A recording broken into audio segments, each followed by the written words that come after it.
Welcome to the podcast Listen to Unlearn, proudly sponsored by Gladwell Academy, your Agile transformation partner. Please join us in welcoming our host for today.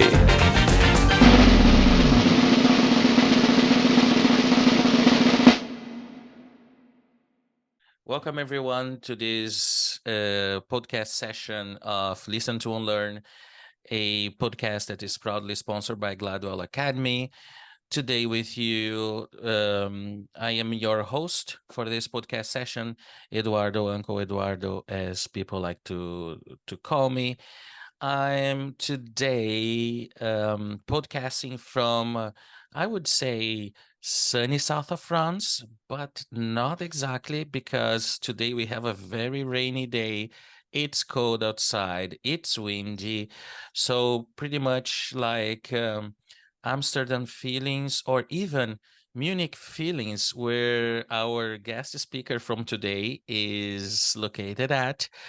So, it's my pleasure to have for this podcast session today someone that is very experienced, has been doing very nice stuff in many different places all around the world. And well, with no further ado, Galina, welcome. Would you like to introduce yourself to our audience? Yes, thank you very much, Eduardo. Very nice to be here. I'm really glad that you gave me this chance and that I'm here today.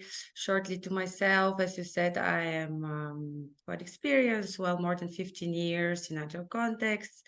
And the last 8 years really focused on agile trainings and coachings, where I support teams and their management to implement successfully the agile transformations in different branches like automotive, gaming, or robotics. So yes, you said I'm based in Munich, and yeah, we have lots of Cold Munich. today here. Sorry? Cold Munich today. Cold Munich today, -3. Oh, What I'm wow. seeing here. I love it. Yeah. Yeah, on the weekend we can go skiing or doing stuff. Fun. Yeah. I understand. I understand that. So, Galina, it's really nice to have you here with me for this podcast session, and I would like to go straight to our topic today because, from what I heard, you have a lot of experiences when it comes to negotiation skills, and especially one thing, negotiation skills in safe, scaled agile framework. And what can you tell us about that? Is there a place for negotiation in SAFe? Yes or no? I definitely think yes, there is place for negotiation in SAFe, and in fact, not only in SAFe and in the agile environments, but in our daily life, in the life as a whole. Each of us is negotiating an average 5 till 10 times per day in different environment, in different contexts. Why? Because we wish lots of we have different goals and we are dependent on the on other people, so it's always a reason that we use these skills. And what is very particular, according to me, is that in the universities, in the school systems, so far, there is rarely a specific course for that. The people, the students, the professionals even are not really, they don't have access to this education. I also did it. I also kind of became kind of passionate negotiator, mainly because of my effort. There is not something that I had, even I in the business school that I did MBA, I was in the computer science university. So we didn't have this specifically, but in one point, especially in the agile world today, especially in SAFe, to go back to the question, between every level and on every level, we need the negotiation skills. Shortly example, for estimating the work, for agreeing, synchronizing about specific strategic goals, budget goals,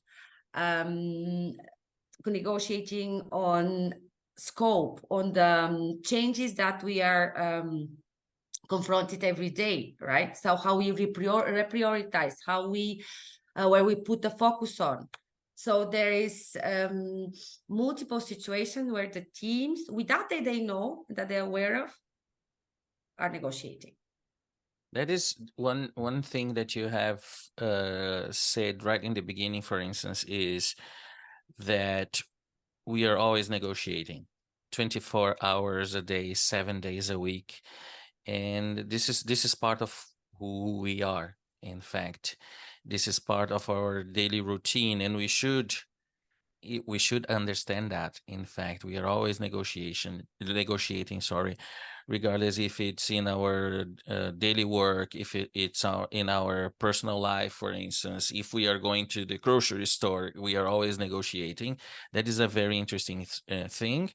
And if you bring this to the SAFe framework, scaled agile framework, for instance, which I believe it's a framework that is totally based on people and relying a lot on people, in fact, because nothing will happen without the people and without this negotiation. And that's in fact what sparkled me this idea, in fact. So on top of this estimating process that the teams they have, or even product management needs to do, what are some other places that we can use this negotiation skills, and what are these negotiation skills that we have to use and we can use in some other opportunities in SAFe, for instance? Can you bring some to us in that sense? Yes, with pleasure. As I said, the SAFe framework is interesting to observe as a capsule, let's say, as a focus topic. Why? Because we have the different levels of work, of flows. So as we know, we have the strategic flow, the budget flow, then we have the POs, the PMs with the RTEs, we have the over teams level, let's say the art level, and then we have the teams level. And if we ask the question, where are the hardest negotiations and where are the not so challenging ones, then according to me and the research that I've done, and in the context where I was as SPC or RTE, I observed that the really most challenging negotiations are not happening so often. They're happening 3-4 times per year. Maybe you can, as a SAFe expert, you can also think, where is it? This is of course on portfolio level, where we have the strategics, where we have the budget conversations. And it's interesting because for these ones, we need to, as coaches, for example, or SPCs, for example, we can really specifically prepare the managers, the professionals, let's say it like this. It helps if we prepare them with some negotiation skills. And in the same time, the same negotiation skills though, but maybe not such great extent, should be also transparent for the teams, because the teams, they're not negotiating big sum of money or big risk decisions. Yeah. Over the even though they're in the PI plannings, for example, their commitments for the scope for the next 3 months, it's also based on the quality of negotiations. For example, what the way of asking, what do the product owner, the product managers expect? Why do they expect it? Is it possible to be done? And here, interesting thing is, according to me, that we are very we're actually facilitated by the SAFe framework through the values, through the description of the roles and through the events itself. So now, how I connect that with negotiation. So every negotiation is based on our, as said, personal skills, on our personalities.